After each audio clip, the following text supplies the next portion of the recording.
Vamos iniciar o nosso último painel antes do encerramento sobre energia e alterações climáticas, e temos neste painel Aissa Regala de Barros, que é diretora do Instituto de Biodiversidade e das Áreas Protegidas, IBAP, em Bissau.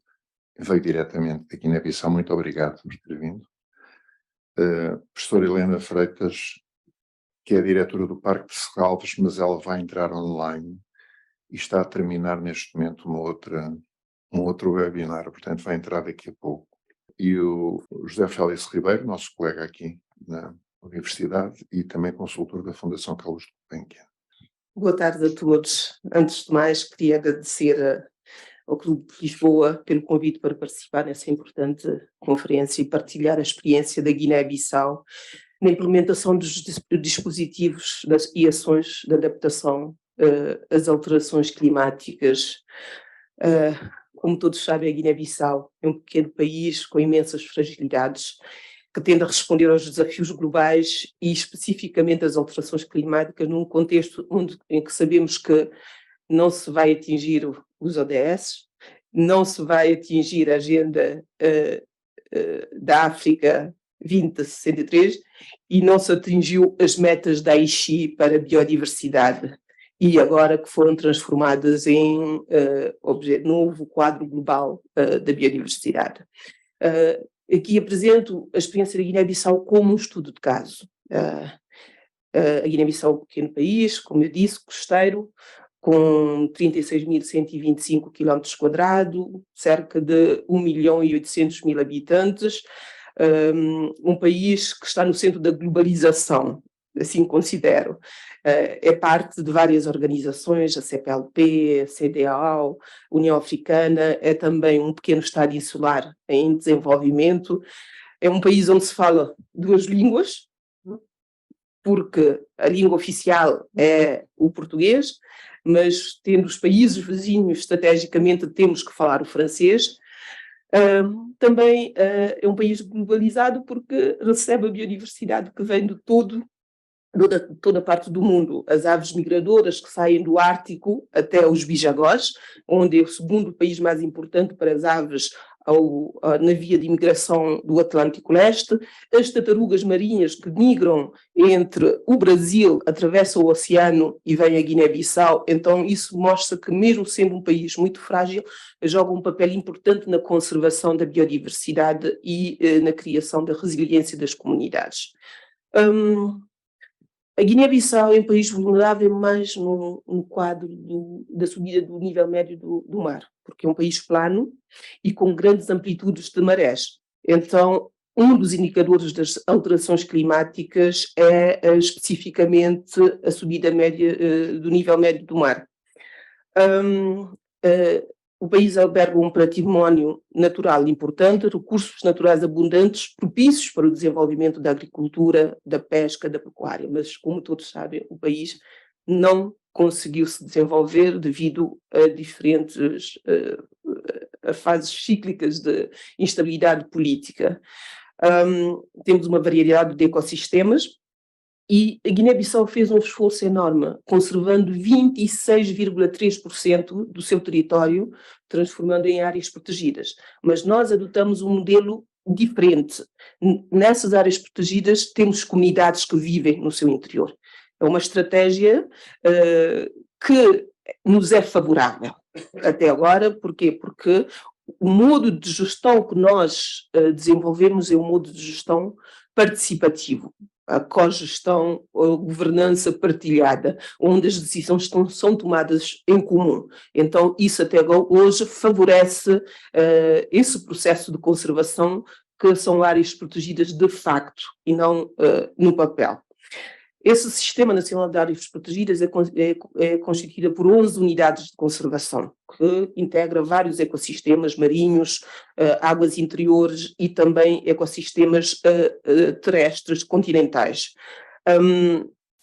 E também temos outros modelos de conservação, tipo florestas comunitárias, que são geridas diretamente pelas comunidades locais. As florestas do Mangal representam cerca de 10% do território nacional. Estamos em segundo lugar depois da Nigéria em termos de extensão do ecossistema do mangal. E a área florestal, incluindo as florestas abertas, florestas úmidas, palmeiras, foram estimadas já há algum tempo, no total de 40 mil,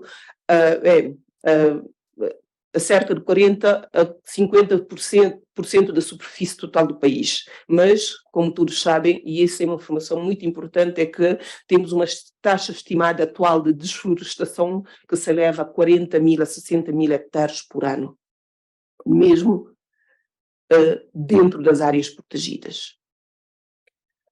Não obstante, o estoque do carbono, como eu disse, florestal, são significativos e em termos de potencial de contribuição da Guiné-Bissau no mecanismo de desenvolvimento limpo. Mas vou falar disso posteriormente.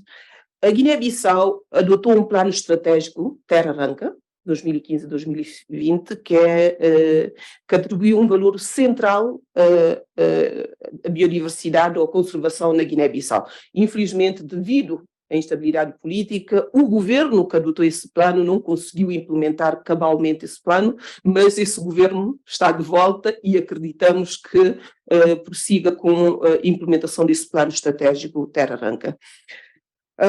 Não obstante todos esses esforços, a Guiné-Bissau, como outros países africanos, é extremamente vulnerável a problemas ambientais, a diminuição da pluviosidade, a acidificação dos oceanos e a subida do nível médio do mar. A Guiné-Bissau está a suportar um fardo desproporcional provocado pelas alterações climáticas, principalmente derivado ao modelo agrícola que nós temos. Nós temos um sistema agrícola um sistema tradicional baseado num corte, plantação, plantação, que se chama shifting cultivation, mas esse sistema funcionou ao longo dos anos. Agora, após a colheita, as pessoas plantam o caju, que é o principal produto de exportação do país. Mas a plantação do caju é feita de forma anárquica, não existe uma política específica ligada ao caju ao nível da Guiné-Bissau, e já estão a aparecer doenças ligadas ao caju e a produtividade está a diminuir de forma consequente. Existem também várias iniciativas em curso, iniciativas de mitigação, alicerçadas nas soluções baseadas na natureza, de que falamos agora muito, soluções de plantação, repovoamento, regeneração natural assistida, plantação de grandes superfícies de florestas. Em 2011, elaboramos um projeto piloto, RED+, e estamos atualmente no mercado do carbono, mas eu considero que estar no mercado do carbono é utópico, porque realmente não se seguem todas as regras para se estar nesse mercado do carbono. Desenvolvemos o FREL nacional, que é o nível de emissão de referência florestal, o primeiro passo para o FREL nacional. Em termos de cooperação, sabemos que a contribuição para o financiamento da ação climática é uma parte importante do Acordo de Paris. O acordo fixou objetivos financeiros que não estão a ser respeitados devido também a toda a situação mundial. A questão que se coloca, e vou colocar esta questão, é que será que esses financiamentos que chegam ao país são duráveis? Porque são projetos que começam, têm um tempo de duração e depois esses projetos não são apropriados pelas comunidades ou pelas organizações locais. Será que esses projetos intervêm na zona específica? E quando eu falo da Guiné-Bissau, falo de todos os países africanos. Como é que são definidas as prioridades? Será que são os países que definem as suas prioridades ou são as prioridades dos países que financiam a Guiné-Bissau? O que eu posso dizer é que não se verifica uma continuidade do financiamento e que acaba por ser um ciclo vicioso. Quando o projeto termina, então voltamos às antigas práticas e recomeçamos tudo de novo. Não obstante, quero destacar dois importantes projetos implementados na Guiné-Bissau. O primeiro, lançado pela União Europeia e a Fundação Galp, o projeto denominado Fumukaba. Fumukaba, em crioulo, quer dizer acabou a fumaça. que visa o fornecimento de cerca de 25 mil kits de gás butano a cerca de 130 mil guineenses da capital de Bissau. Esse projeto interviu só na capital, o que não tem impactos realmente, porque quem usa mais lenha de carvão e carvão são as comunidades que estão no interior do país.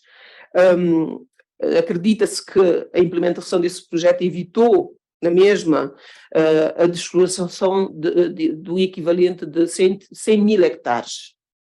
Mas também com a introdução do gás butano na cozinha, a camada feminina passou a ter mais tempo para outras atividades.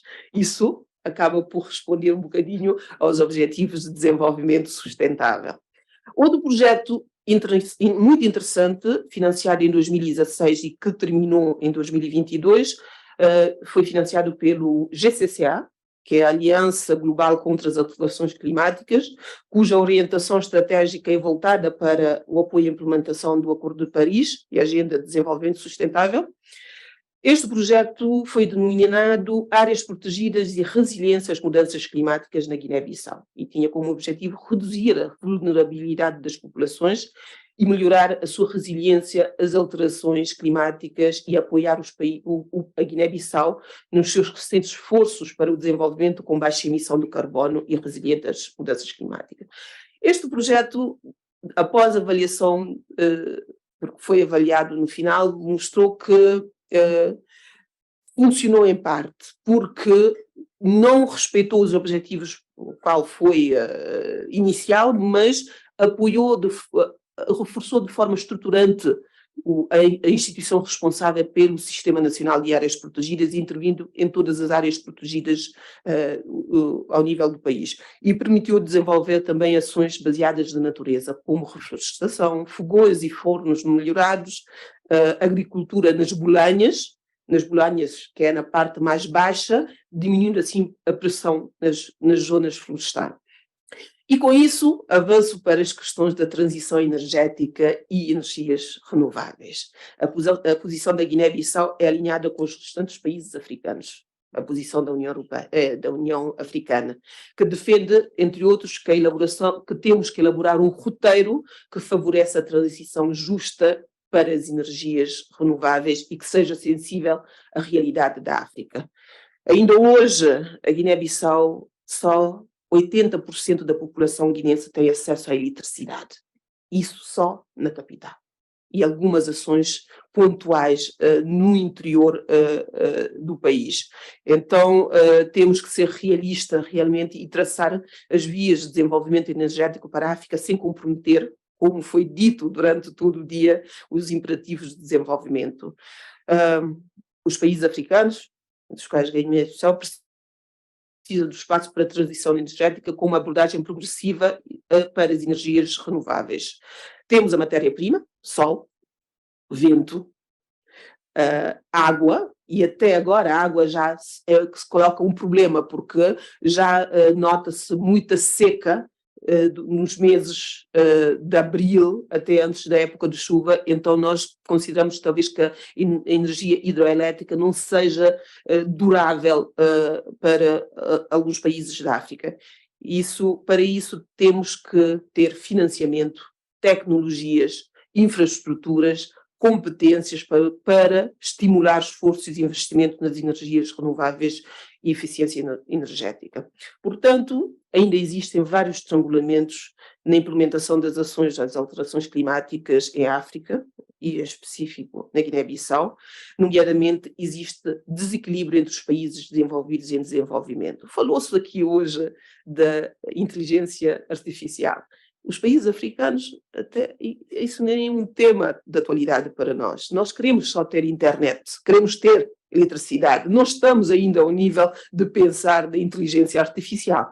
O que nós queremos ter é eletricidade. Falou-se, há muito desequilíbrio financeiro e de prioridades entre as convenções ambientais.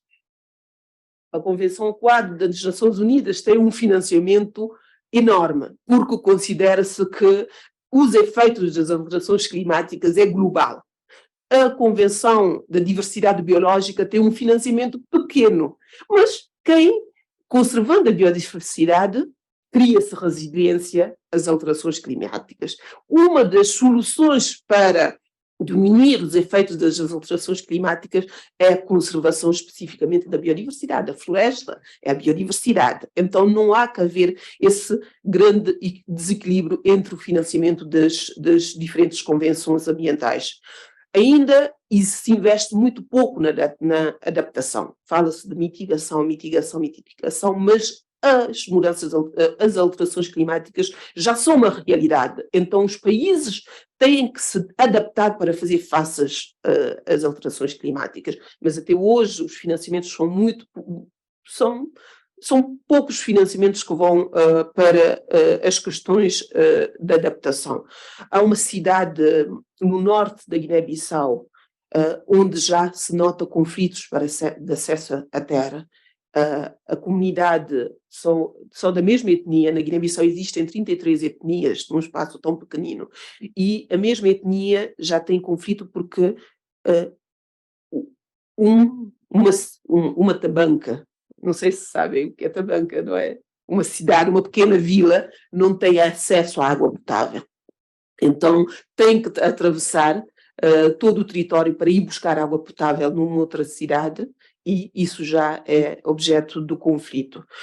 Os procedimentos, quando existem fundos, os procedimentos de acesso a esses fundos são complexos e pouco flexíveis. O GEF 8 já está no fim, mas os países africanos ainda nem elaboraram projetos, estão na nota conceptual para o acesso a esses fundos. Os fundos são em língua inglesa, que não são línguas realmente do país, de alguns países, e os procedimentos são extremamente difíceis para se chegar a esses fundos. E também para o acesso ao mecanismo de desenvolvimento limpo, que é o RED, que são procedimentos muito pesados para os países africanos. E um aspecto que é extremamente importante, a transferência de tecnologias e de conhecimento. Nós sabemos que, falou-se aqui que um dos critérios para o desenvolvimento de um país é o conhecimento, a educação. E aí existe muito pouco conhecimento que é desenvolvido ao nível local. A Guiné-Bissau, por exemplo, a minha instituição trabalha muito com universidades estrangeiras, trabalha com universidades de Portugal, Lisboa, a Faculdade de Ciências de Lisboa, o ISPA, o CRIA, muitas da Universidade de Aveiro, a Universidade de Algarve, trabalhamos com a Universidade de Exeter, trabalhamos com universidades holandesas, mas o que é que nós fazemos com eles? Eles vêm, recolhem dados, apoiamos na recolha de dados e depois levam as informações que são tratadas fora. Só intervimos numa etapa, a etapa da análise dos laboratórios, de elaboração dos artigos científicos que depois voltam ao país, nós não participamos. Então haverá sempre uma dependência em relação aos países em desenvolvimento. Para finalizar, quais são os desafios, ao meu ver? Temos que investir mais nas áreas protegidas. Estou a vender o meu o meu peixe, e na conservação da biodiversidade, como forma de criar resiliência às comunidades para as alterações climáticas, investindo nas áreas protegidas, que são bembas, celeiros da biodiversidade. Nós criamos mais resiliência. No dia em que algumas espécies desaparecerem, teremos esses celeiros onde poderemos ir buscar essa biodiversidade. Os países desenvolvidos devem honrar os seus compromissos históricos e mobilizar fundos para mitigar as alterações climáticas, mas também temos que começar a valorizar as pequenas ações desenvolvidas ao nível dos países ditos mais frágeis. Há muitas iniciativas que não são contabilizadas, que podem ser iniciativas para não mostrar só que os países em desenvolvimento é que têm que disponibilizar fundos, mas mostrar também o que é que nós, com os nossos próprios meios, estamos também a fazer para mitigar as alterações climáticas nos nossos países. Em termos de cooperação, deve-se definir claramente as prioridades dos programas estratégicos de cooperação com os países frágeis, com foco na coerência e sinergia das intervenções. Não existe coerência. Os diferentes parceiros chegam implementam as suas ações, mas mesmo a nível nacional também não existem estruturas que são capazes de captar todos esses fundos de onde vêm e em que área estratégica intervêm. Há que haver justiça, colaboração e não dependência. Fala-se muito de cooperação, fala-se muito de colaboração, mas para mim considero que não é nem cooperação nem colaboração, é uma dependência onde há um que ganha sempre mais que o outro. Devemos investir na questão da biodiversidade, na agricultura inteligente, também no setor como recursos hídricos, na juventude. Alguém falou aqui da juventude. Nós estamos a tomar compromissos que devem ser depois... Quem será avaliado no futuro são os jovens.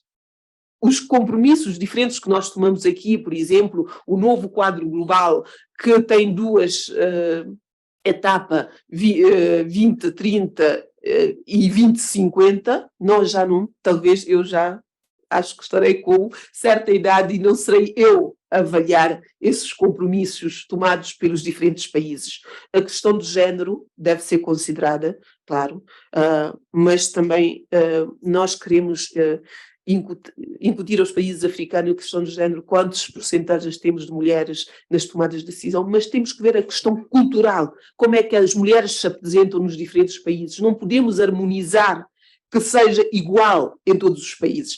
Há dias perguntaram-me, na sua estrutura, quantas mulheres tem. Eu tenho menos de 10 mulheres nas áreas protegidas. E a organização alemã com a qual estamos a trabalhar tem 15 elementos, mas são 10 mulheres entre as 15. Mas as mulheres em África têm a sua posição. Não... Devido à questão cultural, às vezes, a implicação, devemos considerar, analisar como implicar as mulheres que estão na tomada de decisão, mas não estão claramente identificadas ou posicionadas. Então, a cultura deve ser, quando queremos investir na cooperação e nessas questões transversais, temos que considerar a questão cultural para que haja mais aceitação. Tem que haver transparência na gestão dos fundos que chegam aos países e saber como é que esses fundos são utilizados, e também temos que investir nas novas emergências. O que é que são as novas emergências? Falou-se muito das zoonoses.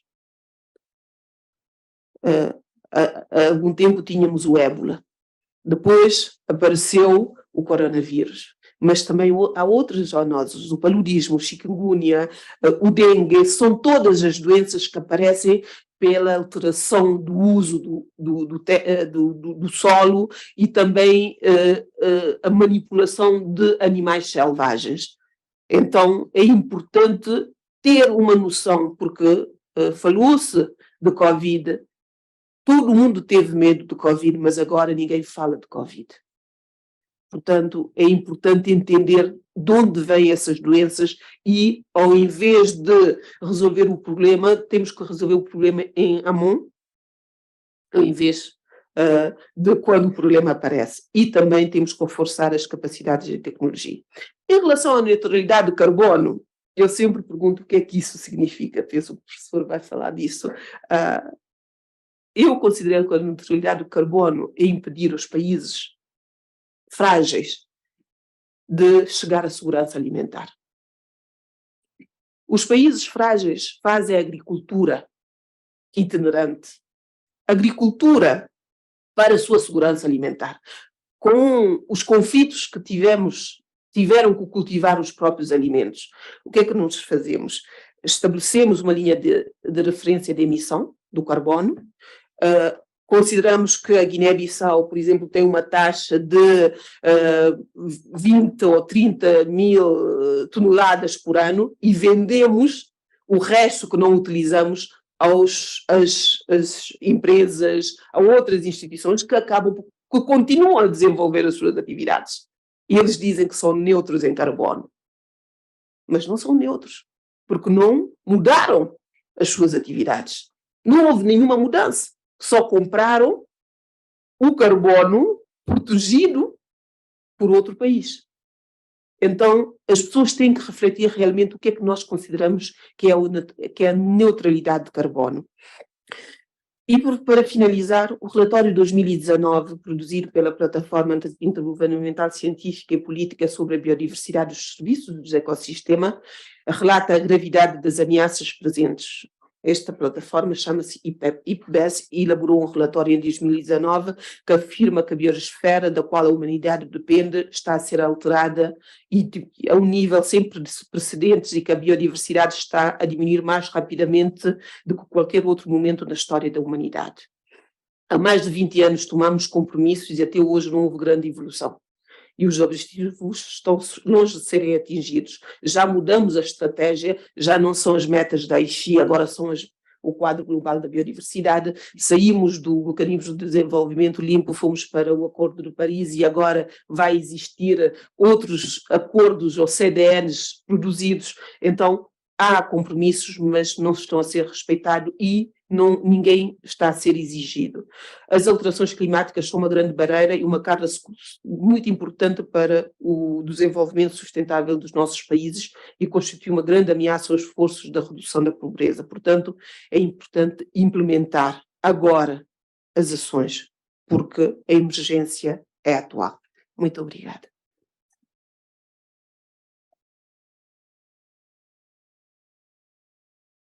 Obrigado. Agora eu iria pedir à professora Helena Freitas, que está connosco online. Boa tarde, Helena. A professora Helena Freitas é a diretora do Parque de Serralves e é professora da Universidade de Coimbra, de que já foi vice-reitora. E, enfim, nestes temas é bem conhecida no nosso país. A única questão particular que eu não resisto a dizer é que ela vai falar connosco a partir de Cabeceiras de Basto. Portanto, muito obrigado. Força. Boa tarde, eu peço imensa desculpa, eu gostaria imenso de estar aí, ainda por cima ter o gosto de conhecer, enfim, penso que é diretora do IBAP, portanto, que é conhecer pessoalmente, enfim, também está aí um estimado colega da Fundação Carlos Gulbenkian, onde já estivemos várias vezes juntos, mas de facto a diretora do IBAP não conheço pessoalmente, mas quero transmitir-lhe também a minha profunda gratidão pelo trabalho que ao longo de 2 décadas, julgo eu, esta instituição tem feito na Guiné-Bissau, portanto é de facto uma instituição de referência em África, pelo papel que tem desempenhado na conservação da natureza num contexto tremendamente difícil, é de facto exemplar e tem conseguido até, enfim, identificar e construir redes internacionais fortíssimas, tem territórios classificados pela Unesco, dos primeiros, foi pioneiro em muitas, inclusivamente até no arquipélago dos Bijagós, portanto que é de facto um território precioso, único, que aconselho toda a gente a visitar, porque de facto é das coisas mais bonitas que o mundo ainda tem, e portanto um conjunto de facto muito vasto de ilhas, que bem justificavam um olhar também enfim, todos nós no sentido de preservar não só o património natural, que é magnífico, os mangais em particular, mas também o património cultural, social, portanto comunidades incríveis que vivem nas tais tabancas, portanto em situação absolutamente, enfim, podiam de facto ser muito mais, digamos, parte de todo este processo de transformação de uma forma mais justa. Portanto, eu não podendo estar, estou de facto em Cabeceiras de Basto, portanto, exatamente também num debate sobre o problema da descentralização, que hoje é cada vez mais também um problema de profunda desigualdade, portanto, o mundo inteiro e Portugal também vive no fundo, este drama da desigualdade e de uma progressiva, digamos, destruição dos ativos dos territórios, portanto em prol de dinâmicas de desenvolvimento que são extrativistas e são muito absorventes, digamos, dos recursos à escala global e de facto colocam o ser humano tantas vezes, e sobretudo os mais vulneráveis, em situação de ainda maior vulnerabilidade e inaceitável. E portanto eu sou das pessoas que pensa que a agenda ecológica, esta agenda, portanto, da biodiversidade, que é também a agenda do clima e a agenda, no fundo, da universalidade, eu costumo dizer, a agenda ambiental é, sobretudo, em primeiro lugar, uma agenda de paz, portanto, é uma agenda que preconiza, de facto, um desenvolvimento capaz de respeitar a harmonia entre os povos e respeitar o conhecimento, respeitar as tradições respeitar de facto, enfim, o modo diferente de fazer e, portanto, toda essa diversidade. Isto é verdadeiramente a agenda ambiental e, portanto, eu sou representante de Portugal no IPBES, que foi aqui já mencionada, a Plataforma para a Biodiversidade e Serviços de Ecossistemas, e, portanto, acompanho de perto a política da biodiversidade e, concretamente, enfim, da conservação da natureza em geral. E, portanto, eu penso que nós temos aqui uma oportunidade, de facto, que resulta da pressão e da necessidade, da urgência, de facto, da emergência dos problemas. Portanto, as crises que temos do clima e da biodiversidade não se resolverá uma sem a outra, portanto, elas vão mão a mão, portanto, e são, de facto, e colocam-nos perante o desafio de as enfrentar de forma também conjunta. De facto, constituem, enfim, embora na pressão que sentimos, é de facto também uma oportunidade. Mas agora, como foi muito bem dito, é verdade, enfim, que a ciência, a comunidade científica, e eu penso que hoje até é de tal forma, digamos, evidente o que está a acontecer em termos de clima, que a percepção que hoje as pessoas têm do clima é cada vez mais autêntica, portanto hoje as pessoas, os cidadãos de uma forma geral, sabem o que está a acontecer, percebem o que está a acontecer cada vez mais e mesmo nos locais mais remotos do planeta, essa percepção da alteração climática é uma evidência e a comunidade científica de facto trabalha há décadas nesse sentido e hoje os modelos são robustos e os cenários são cada vez mais reais. Portanto, nós de facto temos perante nós, portanto, a emergência de uma resposta à questão climática e é certo que os responsáveis por este percurso e por esta situação que hoje temos que enfrentar são claramente, por maioria de razão e pela economia que escolheram, os países, em particular os países do Norte, portanto, as economias que hoje são consideradas as economias desenvolvidas e, portanto, de facto elas têm uma responsabilidade acrescida e eu penso que no plano dos acordos internacionais isso é cada vez mais refletido, mas é certo, como disse muito bem a Aissa, portanto, é verdade que não tem sido encarado com total transparência, com total justiça, digamos, a forma de dar resposta ao problema.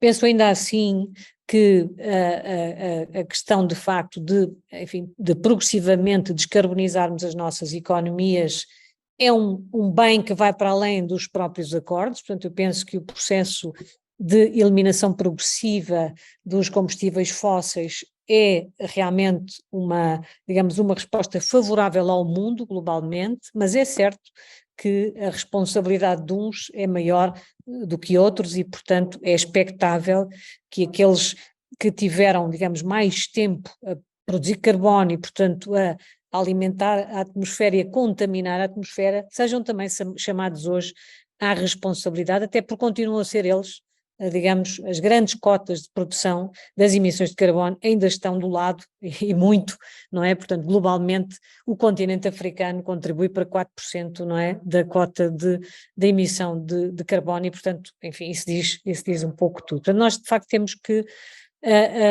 perceber isto e a lógica de transição em que estamos apostados e que estamos coletivamente apostados deve de facto ser uma lógica transparente e justa e não deve realmente socorrer-se, como é verdade que tantas vezes percebemos, digamos, de narrativas ou de pretextos ou formas menos sérias, digamos, de fazer a dita mitigação e de facto é verdade que em muitos casos aquilo que se chamam, digamos, as trocas de carbono, portanto este mercado de carbono tem sido muitas vezes, digamos, inaceitavelmente, portanto, traduzido em jogos de poder, em relações menos sérias, de facto, de poder, de facto, em que, de facto, as empresas mais poderosas, enfim, digamos, o grande capital, as grandes corporações, usam realmente este recurso de compensar, de trocar da forma errada.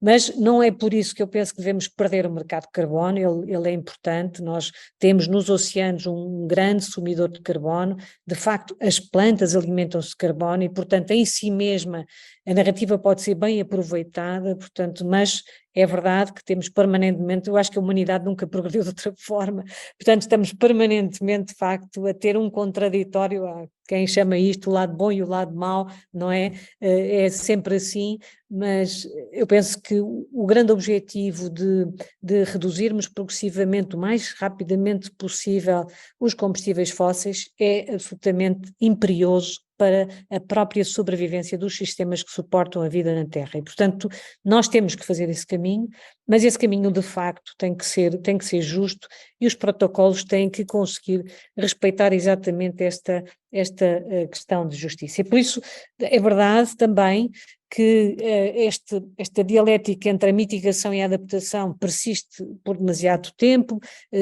permanecemos muitas vezes reféns da discussão, se mais na mitigação, se mais na adaptação, e é certo que é imperioso também que, digamos, os incentivos nos países em desenvolvimento, de facto, sejam realmente, digamos, que sejam uma realidade e em muitos casos, nestes países em concreto, a adaptação é, de facto, uma forma muito eficaz de se prepararem, portanto, e nós temos que, digamos, os incentivos têm que ser desviados desta contínua subsidiação, de facto, da economia do restaurante, da economia do passado, e temos que começar a colocar os incentivos na economia do futuro, que, como também foi dito, passa sem dúvida pela biodiversidade, pela conservação das áreas protegidas, pelo respeito pela diversidade, pelo respeito pelo conhecimento tradicional, de facto por um olhar muito mais inclusivo daquilo que são, de facto, que deve ser a economia do mundo. E por isso, nesse sentido também, eu penso que muitas coisas que foram já ditas, e que desde logo a política, os acordos de política global que começam a inscrever cada vez mais, portanto, esta necessidade de facto de acabar com os subsídios, os incentivos da economia do passado, dos combustíveis fósseis, e que transitem rapidamente, e são muitos incentivos ainda, muitos subsídios perversos que não fazem sentido nenhum, subsídios aos combustíveis fósseis, subsídios que destroem a agricultura, que contaminam as águas, que destroem os solos. Portanto, esse tipo de subsídios não fazem falta, e muito menos faz falta que sejam os Estados a fazer esse tipo de financiamento. Portanto, precisamos de transitar, de facto, e de credibilizar. Nós já temos alguns mecanismos de financiamento, temos que os credibilizar, temos que os tornar mais robustos, temos que os tornar mais inclusivos, e temos que, de facto, introduzir também digamos, uma agenda de desenvolvimento que é também uma agenda, portanto, de respeito pela diversidade humana, e, portanto, isso, como também já foi mencionado.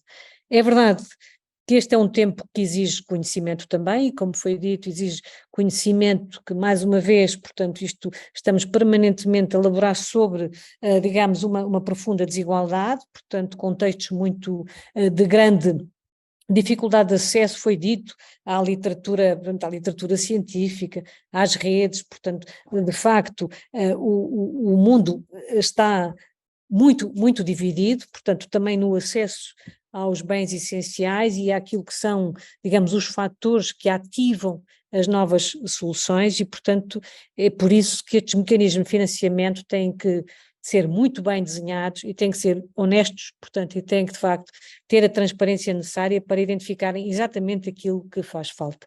E o que faz falta é, de facto, ajudar também os países em desenvolvimento a fazerem esta transição energética, a trazerem, por exemplo, uma das coisas que mais me impressionou na visita que fiz ao arquipélago das Bijagós foi exatamente perceber que com pequenas soluções de energia, portanto, não é, podemos ter muito mais bem-estar, podemos ter maior capacidade também de colocar as comunidades em relação umas com as outras. É incompreensível a dificuldade que a energia coloca, por exemplo, em pequenas soluções de bem-estar destas comunidades. Portanto, isto é incompreensível, é preciso realmente que estes investimentos aconteçam. Os dois acordos que já foram mencionados, quer o da energia, do clima, perdão, quer o da biodiversidade, o último assinado há menos de um ano, portanto, em Montreal, portanto, o chamado Acordo de Kunming-Montreal é um acordo que identifica questões muito críticas e esperemos nós, entre vários dos seus objetivos, está, portanto, conseguirmos colocar exatamente nestas economias mais frágeis cerca de 200 mil milhões por ano até 2030, portanto, isto digamos, isto é um dos objetivos, portanto, termos de facto este pacote financeiro disponível todos os anos, portanto, o que significa também retirar aos tais incentivos que são menos, digamos, que estão desajustados, que não nos conduzem a um futuro melhor, não é? E, por outro lado, de facto, concretamente para os países frágeis, portanto, pelo menos 20 mil milhões até 2025 e 30 mil milhões depois de 2025. Portanto, estes pacotes financeiros têm que ser credibilizados, têm que realmente acontecer e têm que ser orientados, de facto, para a conservação da biodiversidade, que, como também já foi dito, em grande medida nestes países, a biodiversidade é a matéria-prima do funcionamento da vida, dos ecossistemas produtivos e, portanto, é a base das economias locais e serão os grandes ativos. A natureza é o grande ativo do século XXI, é o capital natural e, portanto, nós hoje já 50% das economias do mundo dependem do capital natural. E, portanto, a salvaguarda deste património é uma obrigação do mundo, não é? E não vai ser possível se continuarmos numa lógica, portanto, extrativista, como estamos a fazer, portanto, evidentemente, os países mais frágeis terão, com certeza, mais dificuldade para resistirem, de facto, a esta lógica de uma economia predadora que nós não podemos continuar a tolerar, porque o que está em causa é também a sobrevivência da própria humanidade. E, portanto, este valor do capital natural que já foi mencionado, penso que é a grande aposta também, não só é de todos, portanto, é um dos objetivos também deste acordo, 30-30, portanto, 30% de áreas marinhas e terrestres conservadas, portanto, é um desafio tremendo, mas é um desafio que nos implica a todos e, de facto, enfim, o que me ofereço dizer hoje é isso, portanto, temos aqui nesta mesa um país incrível, que tem feito um trabalho incrível neste domínio, porventura menos conhecido dos portugueses, mas é de facto, eu acompanho Moçambique e, neste caso, o Parque Nacional da Gorongosa, acompanho também o que se passa noutros países africanos de expressão portuguesa. Guiné-Bissau é talvez, neste sentido, menos conhecido, mas é o país que mais tem feito e de forma consistente e continuada pela biodiversidade, pela conservação da natureza, o que é apenas, em primeiro lugar, desde logo um sinal de uma profunda inteligência do povo que tem neste ativo o seu futuro, inequivocamente. Portanto, um país absolutamente deslumbrante, com uma natureza única e, portanto, onde estará seguramente também o seu futuro. Muito obrigada. Muito boa tarde. Em primeiro lugar, é uma grande honra poder aqui estar convosco e, sobretudo, para falar de uma coisa que diretamente não é ou não está na continuidade do que temos estado a falar neste painel. Eu tinha tentado trazer a ideia de que nós estamos a atravessar uma situação em que até 2050 a humanidade tem que resolver dois grandes problemas. Um que tem que ver com a parte de baixo daquela figura, que é a demografia, e outro que tem que ver com a parte de cima, que são as alterações climáticas, mitigação e adaptação, não é? Porque nós temos, na parte de cima, nós temos um objetivo em relação à mitigação, que é reduzir drasticamente as emissões de CO2. Muito bem. Mas temos uma tarefa também nessa área da adaptação. Uma grande parte das questões que estamos aqui a abordar, quando se liga sobretudo com a biodiversidade, são questões que têm que ver com a adaptação às alterações climáticas, porque a mitigação das alterações climáticas merece uma atenção muito maior para vermos até que ponto é que nós estamos a seguir a direção correta. E, portanto, o que eu ia tentar dizer é que nós temos que trabalhar em duas áreas. Uma que é os alimentos. nós até 2050 temos que ter capacidade para alimentar, eu pus ali 9 bilhões, mas não são 9 bilhões, são 9 bilhões,8, não é? São estimativas em 2050 da população humana.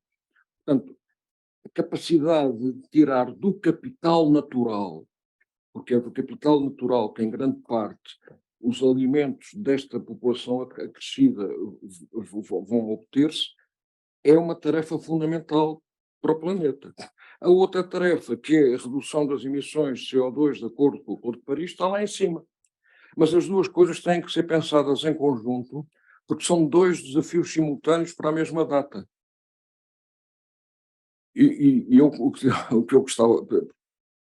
Porque eu depois tentei, quer dizer, como não sabia muito bem como é que ia ser, digamos, orientada à discussão aqui, fiz uma coisa dedutiva. E agora estou a pensar que era muito interessante dizer assim, para a África, o que é que este senhor, que sou eu, tem para dizer? O que é que em relação ao Médio Oriente, que é nesta altura, digamos, a zona mais complicada que o mundo tem para se dizer, pode ter que se dizer em relação à mitigação das alterações climáticas, e por último dizer onde é que os países desenvolvidos que estão a gastar fortunas com energias renováveis deviam estar a investir na investigação de outras tecnologias. E eu penso que isso era uma coisa interessante, só que não foi assim que eu o ordenei. De maneira que vou ter que andar a saltar aqui de um lado para o outro. Portanto, peço imensa desculpa. Pronto, isto era só para dizer, quando nós olhamos para a população do mundo, nós temos a evolução ali das Nações Unidas até 2100, mas 2100 não interessa. Vamos ver uma coisa. Tudo o que está cá em baixo somos nós, quer dizer, ou seja, nós, os Estados Unidos, o Japão, etc., já não adiantam nada em relação ao crescimento da população. São completamente lisos, não é? Todo o crescimento da população, e já somos assim há décadas, não é? Todo o crescimento da população mundial foi sustentado até uma grande parte pela Ásia. Quer dizer, a Ásia até 2030 é a grande força de crescimento da população do mundo. E depois, já numa fase que nós chamamos de transição demográfica, está a estabilizar. Agora, vejam o que significa a África, não é? A África parte, na parte mais baixa de todos nós, e vai chegar àquele nível. Ou seja, a África é a maior explosão demográfica na história da humanidade. E, como nós sabemos, a África e isto tem uma relação muito estreita com os alimentos. Uma parte substancial, quer dizer, a África é o país que tem maior dependência alimentar do mundo, o continente com maior dependência alimentar. Uma grande parte dessa dependência não é resultante dos africanos, da massa dos africanos, é dependente das pessoas que vivem em cidades e comem imensos cereais, tal e qual como nós. E, portanto, a África é um grande importador de cereais, pronto, mas o essencial da alimentação da África não são os cereais importados. Portanto, há aqui uma coisa que é, em grande parte, a produção agrícola endógena da África depende da pluviosidade. Porque a África não tem estruturas de armazenamento de água e de irrigação compatíveis como, por exemplo, a Ásia teve. A África não tem isso, não é? Portanto, a alteração climática, ao alterar a pluviosidade, vai atingir a produção maciça de alimentos atuais da África. E isso coloca um problema muito complicado, que é saber como é que eu posso conjugar em África respeito à biodiversidade, redução das emissões de CO2 por causa da energia e preparar as condições para ter alimentos, não é? Porque essas três coisas têm que ser pensadas em conjunto.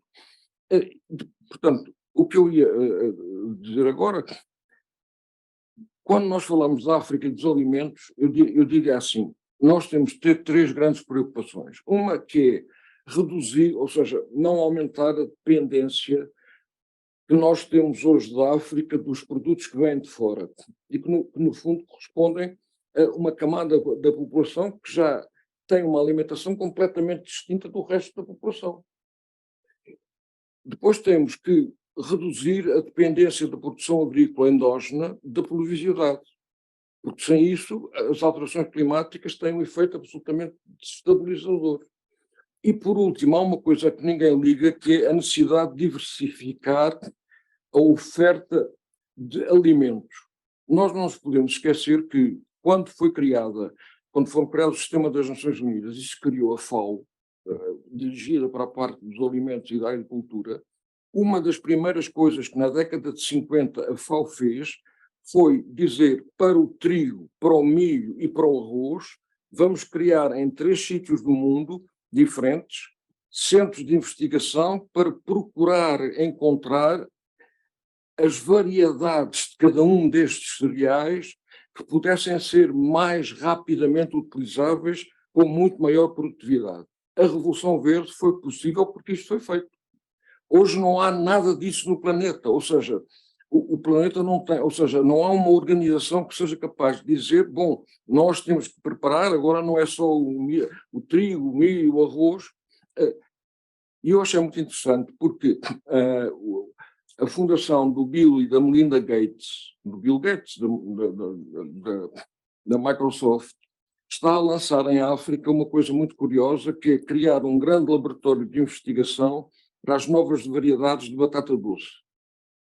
Por considerar que a batata doce é um dos das produções possíveis de aumentar muito em África, com um grande impacto na alimentação. Mas é uma fundação privada dos homens mais ricos dos Estados Unidos. Não há nenhuma organização pública, quer dizer, ou seja, bom, não interessa. Pronto, mas estava a dizer, este aspecto é muito importante ter em conta para se perceber que os alimentos têm uma grande exigência em África. Depois, eu gostava de passar por cima de tudo isto, e vou ter que ir até ao fim, e depois já volto aqui, pronto. Não se admirem de a gente passar por cima disto tudo e chegar, pronto. As energias renováveis. As energias renováveis têm 3 grandes problemas. Ou seja, tem uma grande coisa, é que são a continuidade da natureza. E nós não temos a noção que somos, como humanidade, continuadores da criação. Não, nós não ficamos presos à natureza. A nossa inteligência, a nossa capacidade de conhecimento faz com que nós possamos produzir muitas coisas que não têm nada a ver com a natureza. E, portanto, se nós ficamos agarrados àquilo que é natural, temos um enviesamento mental péssimo. Porque o que eu ia dizer aqui é o seguinte: as energias renováveis são intermitentes, pronto. Sobretudo, não as barragens, mas a solar e a eólica são intermitentes. Depois, segundo, se nós fôssemos equipar o mundo inteiro centrados nas energias renováveis, acabávamos com as reservas de minérios de metais do mundo inteiro, porque todas as energias renováveis são intensíssimas em minerais. E, portanto, nós temos que perceber que as energias renováveis são muito importantes, são particularmente adaptadas à situação africana, porque eu, na situação africana, necessito ter eletricidade e fontes de calor distribuídas por todo o território.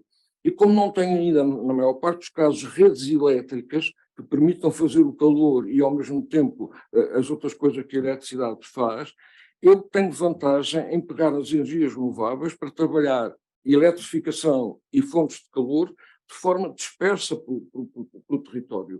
Elas são, agora, no caso de querer produção de eletricidade, eu tenho que rapidamente ter uma aliança com os países desenvolvidos para dizer assim: nós temos muito poucos anos para desenvolver as baterias que permitam armazenar em larga escala a eletricidade renovável.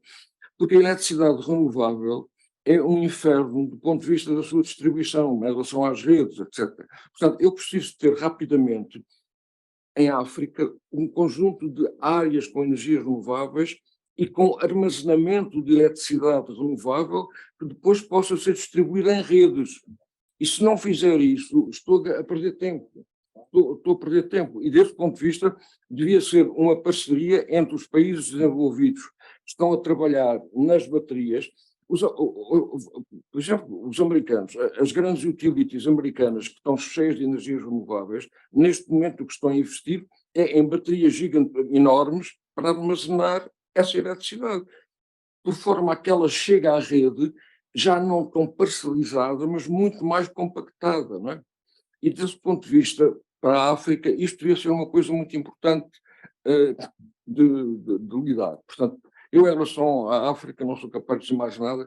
A única coisa, e há uma coisa que eu acho que é fundamental, sobretudo que a senhora referiu, a África é uma reserva de biodiversidade e é uma reserva de extraordinária criação que é a natureza, tem que ser salvaguardada do ponto de vista mundial. A África, como tal. E desse ponto de vista, digamos, a biodiversidade deve ter um papel muito mais importante do que tem até hoje e devemos ligá-la à adaptação às alterações climáticas, porque, aliás, o que fazem, aquilo que eu ouvi da Guiné é uma ligação entre as duas coisas. Pode ser mais estruturado. Pronto, mas isto era o pouco que eu tinha para dizer sobre a África. O que eu gostava de voltar agora atrás é o seguinte. Vamos voltar. Peço desculpa. Se nós olharmos para o petróleo e o gás natural, que são hoje a base, digamos, do mix energético mundial, o carvão também tem ainda grande importância, mas o carvão, de uma maneira geral, toda a gente acha que tem que sair do peso que tem, porque é o mais poluente de todos, não é? Mas o petróleo e o gás natural são uma combinação maravilhosa de hidrogênio e de carbono. E desse ponto de vista, mas tem uma característica, se nós olharmos para aqueles gráficos, eles dão-nos onde é que estão concentradas as reservas ainda existentes de petróleo e de gás natural no mundo. As cores estão lá em cima, não se consegue ver nada, o significado das regiões. O amarelo ou alaranjado é o Médio Oriente, não é? Portanto, nós olhamos para o petróleo e percebemos que 50% das reservas que ainda existem de petróleo e gás natural no mundo estão todas concentradas no Médio Oriente. Depois, a seguir, vem um bocadinho também daquela parte verde escura, que é a Eurásia. A Eurásia é a Rússia e os estãos, não é? Portanto, o Azerbaijão, o Cazaquistão, o Turcomenistão, etc. Verde escuro quer dizer violeta. Hã? O quê? É violeta. O quê? O chamado verde escuro. Está bem, é violeta. Não, é esta coisa que está aqui. Sim, está a seguir ao amarelo. Não, exatamente. Se formos para o gás natural, nós vamos verificar que o Médio Oriente não tem 50%, tem 40% e pouco, e aquela coisa que nós há bocado chamámos, que é o que eu chamei o azul, tem um peso gigantesco. E é aí que está a Rússia e é que estão os países da Ásia Central. Pronto, isto eu vos só aqui só para termos isso na cabeça, porque depois, se olharmos para o mundo, nós percebemos o seguinte. Nós estamos ali naquele sítio que diz a Europa. Muito bem. Abaixo de nós está a África. Do outro lado está a Ásia do Nordeste, onde nós temos o Japão, a Coreia do Sul, Taiwan, a China, etc. O que é que significa o estar e depois cá embaixo, os amarelos são a Índia e o Paquistão, a Ásia do Sul. O que é que significa? Todos eles têm uma coisinha, parece digamos, um recipiente, não é? Os que têm um recipiente significa que são grandes importadores de energia, não é? Portanto, nós temos 3 grandes regiões importadoras de energia no mundo. A Europa, o Nordeste da Ásia e a Ásia do Sul. E no meio dessas todas estão aquela zona verde que é o Médio Oriente. O Médio Oriente e a Ásia Central servem para alimentar aquele triângulo de importadores, ajudados um bocadinho pela África, que também tem exportação, e pelo Sudeste Asiático, portanto pela Indonésia e pela Malásia. Porque quer a América do Norte, quer a América do Sul, sobretudo com as grandes descobertas, quer do gás de xisto, quer com o petróleo do sal, do pré-sal, hoje são bastante mais independentes da importação. Portanto, o grande problema no mundo está naquela parte onde estamos nós. Estamos completamente pendurados do abastecimento que vem da zona verde a meio e da zona da Eurásia, que são os russos. E a zona da Eurásia devia ter uma parte cá embaixo verde para mostrar que é a Ásia Central muçulmana. Porque esta questão de saber a cor é muito importante por causa dos muçulmanos. Já lá vamos. Pronto, não interessa. A questão que me colocavam era que cenários é que nós temos para atingir a mitigação. E eu digo, não, só conheço um cenário, que no fundo é o cenário da Agência Internacional de Energia, que explicitou um roadmap para, em 2050, atingir a neutralidade carbónica. É claro que a União Europeia tem uma abordagem muito semelhante à da Agência Internacional de Energia, e é sobre esta que eu acho que eu vos pedia que perdêssemos um bocadinho de tempo. Por causa de quê? O que é que diz o roadmap da Agência Internacional de Energia? Temos que reduzir as emissões de gases com efeito de estufa, tal e qual como eles temos daqueles montes. Não sei se estão a ver. Eu peço desculpa de estar a falar disso, porque eu normalmente gosto de andar de um lado do sítio para o outro e mostrar as coisas, aqui não posso fazer isso. Mas vocês veem que eu não tenho também aquela... Não é isso. Portanto, aquele sítio alto é uma coisa que se situa por volta de 2020. É onde nós estamos. Né? E o que a Agência Internacional de Energia diz é que em 2050 nós temos que estar naquele outro sítio. É? Portanto, a redução é uma coisa absolutamente abissal. Bom, e depois, e ela diz, bom, e os principais responsáveis precisam de reduzir as emissões são, primeiro, que é aquela que está ao lado esquerdo, mais acima, que é a produção de eletricidade, ela própria é muito emissora de CO2, porque usa o carvão, quando usa o carvão usa o petróleo, quando usa o petróleo usa o gás natural, e hoje as energias renováveis são uma parte ainda muito pequena, mas que não se compara com o peso destes. Não é? E depois o que é que diz a seguir, o que é que depois diz a seguir a Agência Internacional de Energia? Para que isto aconteça, a produção de petróleo, de gás natural e de carvão, a produção tem que seguir aquele gráfico. Ou seja, eu tive a crescer desde 1990, não é? Está aqui, até agora, e depois até 2050 eu tenho que reduzir a produção, ou seja, o consumo e a produção de petróleo e de gás natural naquela dimensão. O que significa paralisar a economia no seu conjunto. Se fosse só isto, porque as energias renováveis nunca podem substituir uma coisa destas, porque se fosse assim, rebentavam com tudo que havia de minérios. Porque se vocês olharem para um parque eólico, a quantidade de aço que está metida no parque eólico é uma coisa gigantesca. Se vocês olharem para os painéis fotovoltaicos, a quantidade de metais que estão metidos nos painéis fotovoltaicos são enormes. Portanto, eu estou a dizer, não, e além da estrutura, tudo isso, não é? Portanto, agora imaginem uma coisa que é o seguinte, imaginem que eu sou um sheik do Médio Oriente e ouço falar disto. É claro que eu ouço falar disto e fico apavorado. Portanto, nós estamos a preparar uma coisa muito interessante, que é sobre o incêndio que já existe no Médio Oriente, até 2050 nós vamos criar outro, que é considerarmos que o petróleo e o gás têm que sair do mix energético mundial. Não é deixarem de ser queimados, porque deixar de ser queimados é o que eles têm que ser. Eu não posso queimar mais combustíveis fósseis, porque os combustíveis fósseis chamam-se assim porque nós os queimamos desde que nasceram. Mas eles são hidrocarbonetos.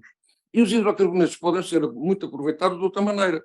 E isto passa-nos para uma questão que eu penso que é muito interessante ter em conta, é como os japoneses são inteligentes.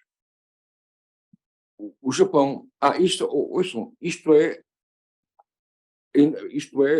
a Agência Internacional de Energia, o que é que nos diz? Como é que nós vamos compensar aquela descida tão radical de petróleo e de gás? E ali está dito que as renováveis são aquele verde gigantesco, o gás natural ainda vai subir um bocadinho, o petróleo vai estabilizar e o carvão vai diminuir. E depois vejam, o nuclear cá embaixo não tem uma única... Ou seja, toda a aposta, ouçam, toda a aposta que o mundo faz é nas renováveis. Isto não é a mim, não sou eu que inventei, é a doutrina oficial. Bom, depois, portanto, e os japoneses pensaram o seguinte: os japoneses dependem completamente do petróleo e do gás natural que vem do Golfo Pérsico, não é?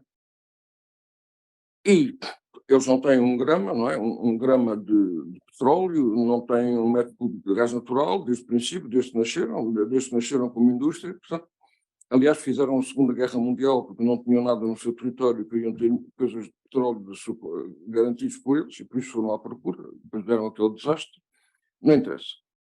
E, portanto, o que eu tenho aqui é isto, assim, uma redução drástica na utilização de petróleo e gás natural no horizonte de 2040 a 2050 constitui hoje o itinerário mundialmente aceito para a mitigação das alterações climáticas.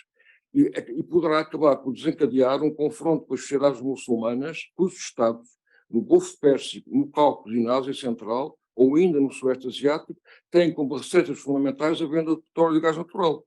E depois dou aqui um mapa que eu acho que é muito interessante, que é tudo o que está a ver é a área muçulmana.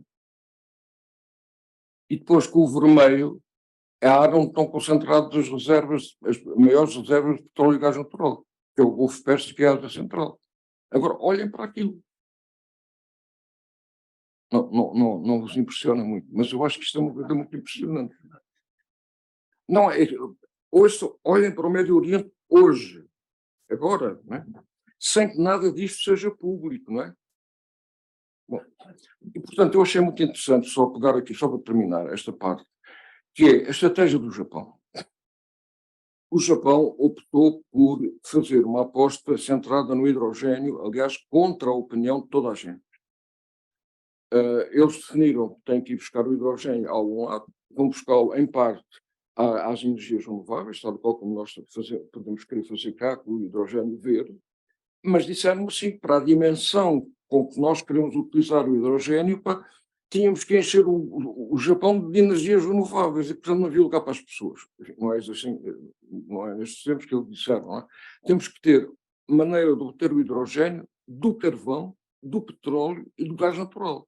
E meteram as tecnológicas deles todas a trabalhar nisso há mais de 15 anos, não é? E esse hidrogênio depois há de vir para várias coisas, para alimentar tudo, desde os automóveis às fábricas, não sei o quê, não sei o quê. Mas tiveram uma ideia formidável. Foram ter com a Arábia Saudita e disseram assim, quer dizer, calculo eu que tenham dito assim, não sei, mais ou menos, não é? Vocês, até 2050, vão ver reduzido drasticamente a possibilidade de queimar, de vender para queima petróleo e gás natural. Vocês têm reservas imensas de petróleo que não sabem o que é que vão fazer no futuro. Então vamos fazer o seguinte, vamos fazer um projeto para, com as nossas tecnologias, transformar petróleo em hidrogênio, emitindo algum CO2, que depois temos as tecnologias para fazer a captura e o sequestro, produzir o hidrogênio a que chamamos azul, hidrogênio azul. E vocês, com esse hidrogênio azul, se quiserem, podem se transformar em exportadores diretos. Mas o mais inteligente é transformarem-se em exportadores de amônia, não é? Porque a amônia é líquida, é uma coisa mais fácil. E isto foi combinado, não sei em que idade, a que altura isto foi combinado, mas quer dizer, não foi há 10 anos, não é? E estas são as instalações de onde está a sair da Arábia Saudita o primeiro amoníaco azul destinado ao mercado do Japão. Portanto, os japoneses, ou seja, não sei se estou a ser claro no que estou a tentar dizer. Quer dizer, os japoneses perceberam que estavam metidos numa gandalhada, não é? E trataram de fazer uma coisa, que é pensar com a cabeça. Portanto, e disseram, vamos encontrar tecnologias para extrair hidrogênio de petróleo, porque o hidrogênio está lá. Só que quando a forma atual de extrair, que é utilizada atualmente na química para fazer, por exemplo, para fazer os adubos adulterados, etc., emite imenso CO2 para a atmosfera. Portanto, eles tiveram que encontrar uma solução que não emite, ou que emite muito menos. E foram fazer uma proposta à Arábia Saudita. Pronto, isto é uma coisa. Depois, isto é uma história para conversa. Portanto, eu tentei falar da África e dizer África. E ainda fizeram acordo com os australianos com o carvão. Carvão, não, aliás, eles começaram por fazer isto com a Austrália, com o carvão da Austrália, só depois de terem conseguido obter resultados satisfatórios com a tecnologia, é que foram propor aos sauditas, não é? É claro que os Emirados Árabes Unidos, que estão lá, disseram, nós também queremos, não é? Portanto, não sei. Pronto. Há uma coisa que eu acho que é muito importante, que é o seguinte, e com isto eu acabaria. Nós falamos da África e o que é que nós dissemos em África? Há 3 problemas em África que têm que ser resolvidos em conjunto. O primeiro é o continente onde está ainda acumulada a maior riqueza de biodiversidade, provavelmente, do planeta.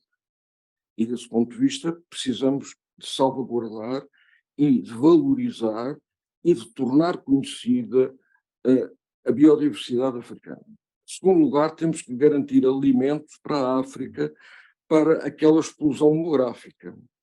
Em terceiro lugar, a África, que ainda emite muito pouco CO2 para a atmosfera, tem que crescer muito rapidamente, mas com uma intensidade de consumo de fósseis menor que o Ocidente teve.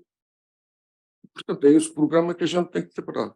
Depois tentei dizer, bom, o Médio Oriente é uma coisa pior ou diferente, que é o que nos dizem, digamos assim, como é que é dizer, o que as pessoas mais respeitáveis, como são a Agência Internacional de Energia, nos diz, é vamos expulsar o petróleo e o gás do mix energético mundial. Porque confundem queimar o petróleo e o gás com utilizar o petróleo e o gás. São 2 coisas diferentes. Queimar tem que se deixar de queimar, como é bom. Tá bem. Mas isto era tudo só para chamar a atenção que tem que se encontrar novas soluções tecnológicas. Então, eu só para terminar, falo de uma coisa que eu acho muito, muito interessante, que é os americanos e os ingleses, não só, mas com outros, criaram uma coisa que se chama a Associação das Indústrias da Fusão Nuclear. A fusão nuclear é uma coisa que nós estamos habituados. Eu não sou engenheiro, portanto, tenho muita curiosidade, não sei nada, não é? O nuclear que nós temos é um nuclear de fissão, ou seja, a energia que vem do nosso nuclear é partirmos uma molécula, separarmos. A fusão nuclear, a energia que vem é de juntarmos 2 coisas que têm enorme resistência a se juntar. Mas que, quando se juntam, produzem imensa energia. E, portanto, eu acho muito importante isto, porque neste momento,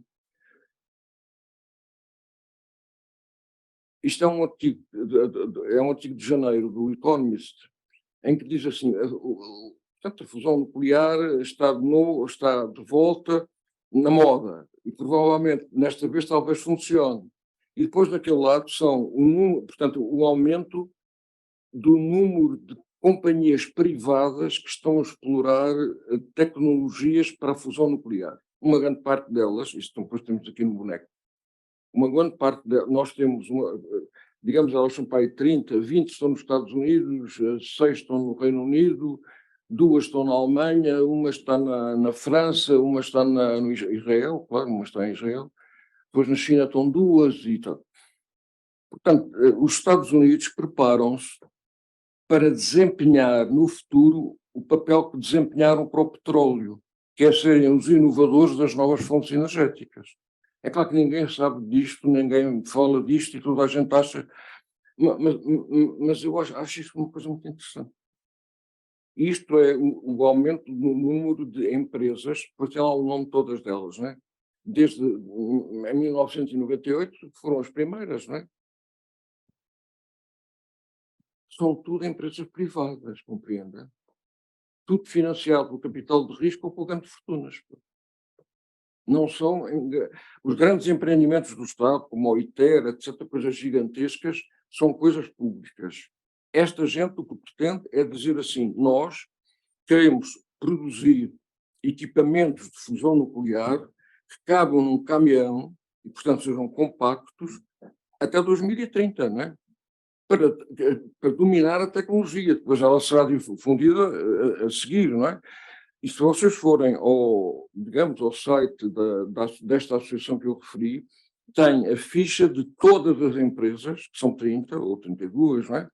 Com uma ficha sobre qual é que é a tecnologia que estão a fazer, em que estado é que estão, quando é que pensam atingir a capacidade de produzir eletricidade, quais são os obstáculos que estão a ter. Ou seja, é uma coisa transparente. Eu acho que isso aí, ou seja, é o nosso contributo do mundo mais desenvolvido. Acho que é este que estou a referir. Não é repetir a natureza, é construir uma natureza aceitável resultante do conhecimento da humanidade. Pronto. E era isso que eu tinha para dizer para todos, quer dizer, para a África, para o Médio Oriente. Para o Médio Oriente eu acho que mais para os japoneses, quer dizer, os japoneses são um país muito inteligente, pronto. Ninguém lhes diga nenhuma, pronto, mas isso é a vida, pronto, não tem importância, eles fazem o que têm a fazer. Depois, os americanos, os anglo-saxónicos e outros metem-se a fazer estas coisas para vão para transformar o mundo. Pronto.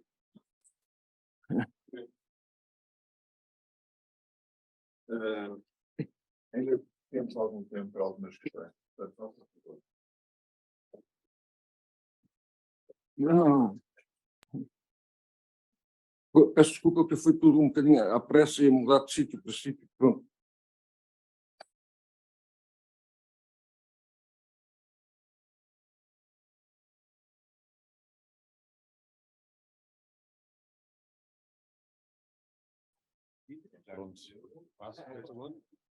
Eu sou o perguntador de serviço, dá-me ideia.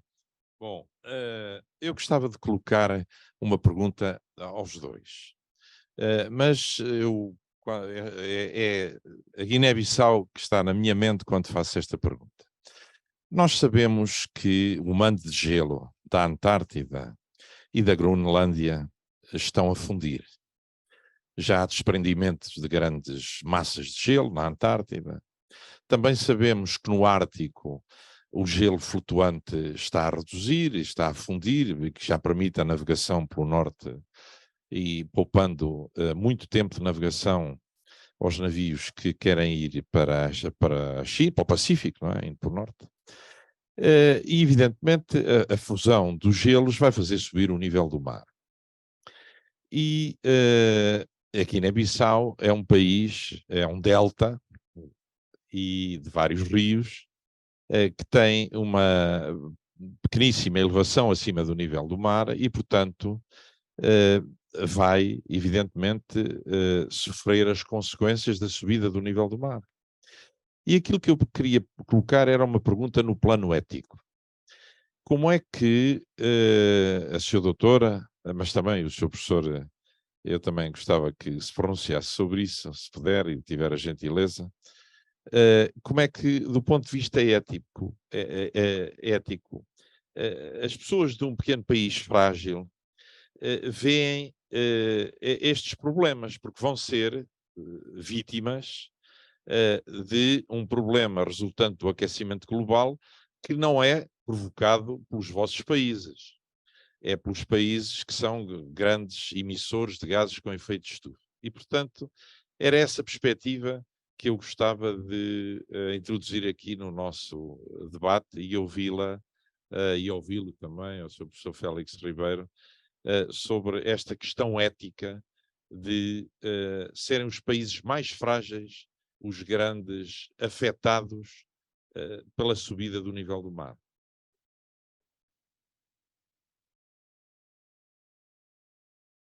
Bom, podemos talvez juntar duas ou três perguntas. Penso que é melhor.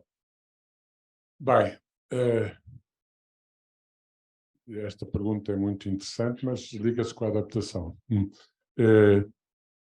Eu vi aquele gráfico de crescimento demográfico da África e eu penso que não é inevitável que tenha de ser assim.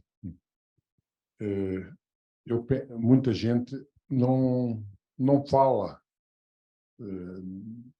do que é preciso fazer para que não seja assim. Eu vou falar de Moçambique, em particular. O nível de crescimento, o nível de fecundidade na cidade de Maputo, onde há acesso ao planeamento familiar e não há nenhuma pressão, antes pelo contrário, a cidade de Maputo está cheia de religiosidade anti-uso de planeamento familiar. Portanto, a pressão até ao contrário. Mas o nível lógico na cidade de Maputo de crescimento da população é estável, é inferior a 2. Mas o crescimento populacional em Moçambique é o terceiro mais elevado da África. Para ter uma ideia do que é que significa, Moçambique tinha 7,5 milhões de habitantes há 50 anos e agora tem 33 milhões. E daqui a 20 anos tem 66 milhões. E cada vez vai mantendo-se este nível de crescimento. Daqui a em 2050 terá mais de 100. Mas, portanto, eu esqueci-me de pôr esta ênfase na minha intervenção, mas todos os países que deram salto tiveram dividendo demográfico. E o dividendo demográfico só acontece quando há redução da taxa de crescimento. Antes disso, não há dividendo demográfico, só há penalização demográfica. Portanto, a gente não pode evitar este problema, tem de o enfrentar. E a proposta simples não é. Aí há outras considerações da saúde da mulher, da saúde materna ou infantil, da mortalidade da mulher, que é altíssima quando a fecundidade é alta. Em Moçambique, na província de Niassa, no norte, a fecundidade é 7. Quer dizer, o número de filhos por mulher, médio, é 7. A mortalidade materna de parto é enorme. Portanto, mesmo do ponto de vista de saúde materna ou infantil, é fundamental esta redução de população. Já não falo da educação e da saúde. Porque com esta taxa de crescimento é impossível manter a quantidade e a qualidade da educação. Não há. Moçambique tem 40% do orçamento do Estado para a educação, mas não aguenta. Não dá para isto, com a economia que tem. Portanto, é fundamental não a redução da população à força, não.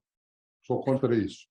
Não, as medidas que a China fez e que a Índia fez, a China deu o salto quando introduziu a política de filho único. Antes não deu salto nenhum. Eu não sou a favor deste tipo de medidas. Mas acesso à mulher ao planeamento familiar. Mais nada. Só isso vai reduzir aquela curva para metade. Quer dizer, em vez de continuar a subir até 2050, vai estabilizar um pouco antes. Vai continuar a subir, porque demora 20 anos. A partir de hoje, se toda a gente tivesse planificação familiar, acesso, só 20 anos depois é que há o resultado. Portanto, é fundamental que haja mais planificação familiar e não forçada, volto a repetir, não forçada, mas voluntária, para reduzir a maternidade infantil de adolescentes, para reduzir o número de filhos, que a mulher decida quantos filhos quer. Isso é muito complicado em África, como nós sabemos culturalmente, mas ter acesso a isso. Essa medida, e o Bill Gates concorda com isso. Eles também têm, é uma das coisas que ele financia discretamente, porque há muito... Teoria da conspiração. Não é só teoria da conspiração, é mesmo culturalmente percepções ultrapassadas. Quer dizer, quando a África tinha aquela população mínima que está ali no gráfico, em 1950, não se punha esse problema. Antes, pelo contrário, a África tinha sofrido uma drenagem por causa da escravatura de população enorme. Portanto, ter mais gente era natural. Segundo, a cultura a nível tribal do passado é um pouco... eu sou mais poderoso se tiver muita gente, porque a guerra era feita à mão, não é? Não era... Quanto mais gente, mais poderoso é. Isto tudo cria percepções que demoram um tempo a desaparecer, mas o fato é que em Maputo, sem nenhuma, mesmo com pressões religiosas fortes, ao contrário, a taxa de natalidade é normal. É de reposição. A taxa de reposição é 2,1. Portanto, tudo que for perto de 2,1, a taxa de crescimento continua a crescer a população, mas há reposição. E aí temos dividendo demográfico. E com dividendo demográfico, a África pode dar a volta. Por isso, é só um ponto. A pergunta é se está de acordo e se pensou nisso. Espera aí, há mais alguma pergunta? Recordo que a professora Helena Freitas também está connosco. Há alguma questão mais ou podemos avançar? Helena, se quiser entrevista, esteja à vontade, está bem? E não precisa pedir favor, é só ligar o microfone e pimba, fala. Mais alguma questão? Não, então, por favor.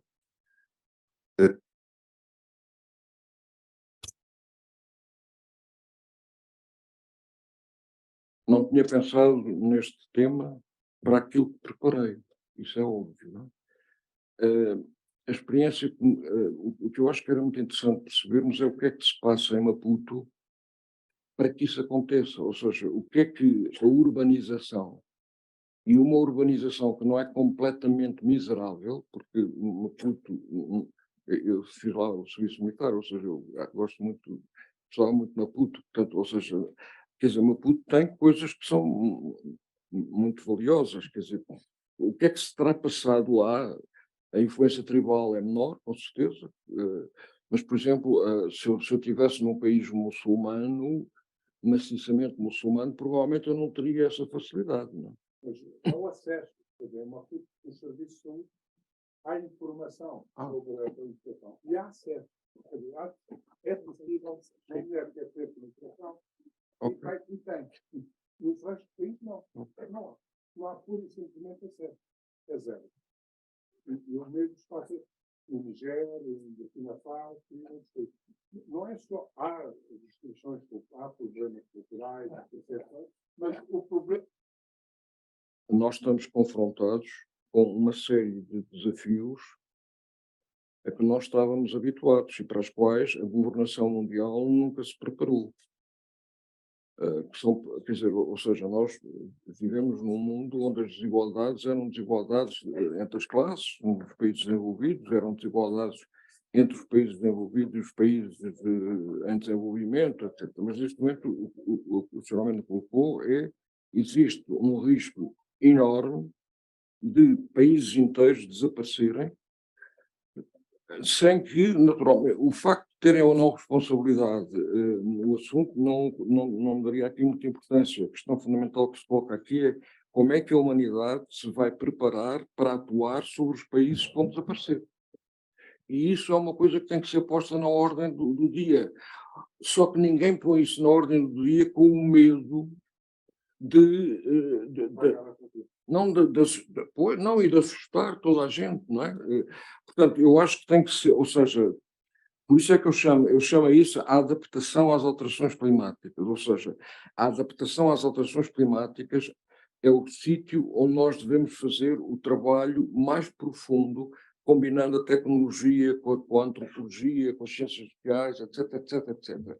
E, do ponto de vista da mitigação, devíamos deixar isso para a Associação da Fusão Nuclear. Peço desculpa, porque não vale a pena estarmos a gastar muito dinheiro com os renováveis. Quer dizer, estou a dizer, não faz sentido os países desenvolvidos para estarem a gastar uma fortuna quando deviam estar a gastar essa fortuna na investigação de outras soluções tecnológicas muito mais eficientes para o futuro do que aquelas.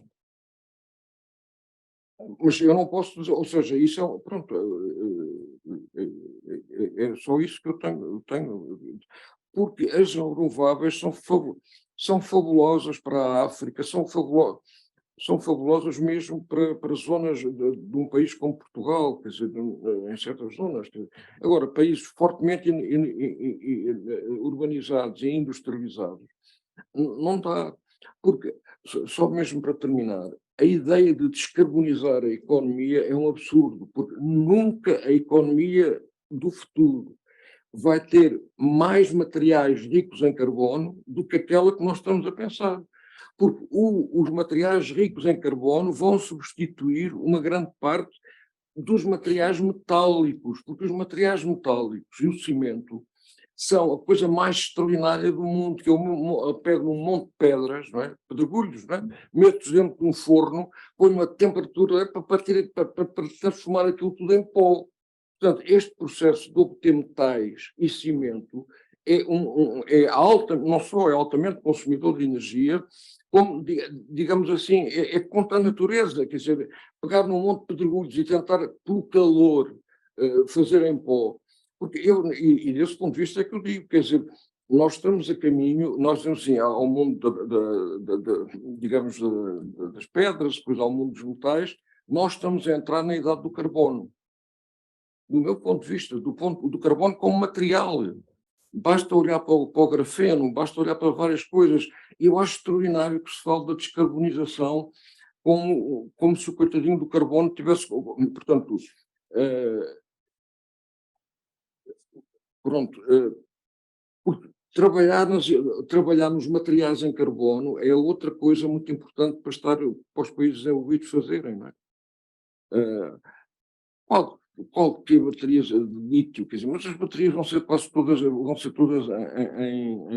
digitais, portanto vão ser todas em baterias de estado sólido, uma grande parte delas todas assentes em carbono, quer dizer, portanto a gente tem que se preparar para um mundo onde as duas componentes dos hidrocarbonetos são cruciais, o hidrogênio e o carbono. Por isso os hidrocarbonetos não podem ser expulsos da nossa cabeça. É claro que se eu disser isto aos cheicos ficam contentes, mas eu acho que era importante fazer como os japoneses. Experimentar outro caminho. Pronto, isso era isso. Não, peço desculpa ter arranjado uma grande confusão. Nós temos que avançar para o encerramento. Aisha, eu vou-lhe dar a última palavra também, por favor. Muito obrigada. Em relação à sua questão, eu acho que existem desequilíbrios no mundo. O mundo não é igual, não é justo. Mesmo dentro do mesmo país não há justiça. Então, o que os países têm, para além desses quadros de concertação, onde a África aparece como um continente das negociações, que eu acho também que não é tão interessante, porque as problemáticas são diferentes entre os países. Há países que são insulares, há países que são costeiros, há países que são continentais, então a preocupação não pode ser tomada da mesma forma. Nós, esperando esses financiamentos que, não vou dizer nunca chegam, porque seria ingrato dizer isso, há pequenos financiamentos e que têm grandes impactos. Então nós vamos nos adaptando, tentando saber, conhecer a percepção das comunidades costeiras em relação às mudanças climáticas. Fala-se da subida do nível médio do mar. A minha instituição é especializada na biodiversidade. O homem também é parte da biodiversidade, mas nós tentamos nos especializar, tentando compreender, por exemplo, se uma pequena ilha desaparece, qual será o comportamento de uma espécie que utiliza essa ilha para se reproduzir? Será que vai mudar do local de reprodução? Porque o homem adapta-se mais facilmente do que os animais. Então tentamos conhecer isso, compreender a percepção. Fala-se do aumento do nível do mar. Há grandes zonas, a erosão já se faz notar na Guiné-Bissau. As 88 ilhas e ilhéus do arquipélago dos Bijagós, a maré alta, quase elas são completamente cobertas pela água.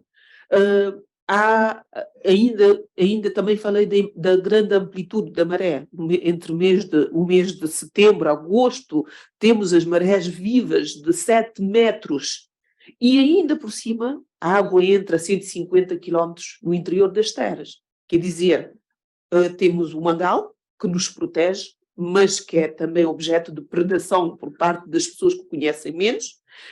Temos a infiltração salina, que a água salgada entra por baixo. Então temos todo esse problema e nós vamos nos adaptando, esperando realmente que se fale daquilo que o senhor disse. E se nós desaparecemos, o que é que vai acontecer? Mas nós vamos adotando pequenas estratégias para fazer face às mudanças climáticas. Fala-se muito do aumento do nível do mar, mas também temos a acidificação dos oceanos. Temos o aumento do calor e os recursos pesqueiros que existiam na zona costeira estão a migrar para o alto mar. E as nossas comunidades pesqueiras não estão preparadas para fazer a pesca no alto mar. Quer dizer, quando pensamos nas alterações climáticas, temos que ver os impactos diretos, mas também temos que ver todos os outros impactos indiretos que às vezes influenciam mais na vida das comunidades da zona. Em relação à questão da demografia, eu até tinha uma questão a colocar. Na Guiné-Bissau tentamos entender, claro, Bissau também há menos taxa de natalidade. É normal, são pessoas, é constituída por pessoas que foram fora, estudar fora, voltaram, têm outra cultura, têm outra visão e têm também acesso à informação. Mas temos que ver que a demografia em África é também a mão de obra. Temos que ver porque é que as pessoas têm muitos filhos. Não é só a questão cultural. A agricultura itinerante que nós fazemos tem várias etapas. Tem o momento onde as mulheres intervêm, tem momentos onde o homem intervém, tem o momento onde as crianças intervêm. A criança, direta e indiretamente, não é trabalho forçado nem nada, apoia na produção agrícola. Quando há aquelas aves que vêm comer o arroz, são as crianças que estão lá de manhã a tentar espalhar essas aves. Então, a criança ainda é mão de obra, não mão de obra, mas apoia a família. Então, é por isso que, tendo mais crianças, facilita mais a vida e consegue-se mais uma segurança alimentar. Então, temos que ver as causas, porque não é só uma causa cultural e não é só também uma causa ligada à falta de informação. Tem também a ver mesmo com a segurança, o apoio no trabalho, isso tudo. Então, a análise é muito mais abrangente para mim. Obrigada. Muito obrigado. Vamos terminar, temos que pensar que não necessariamente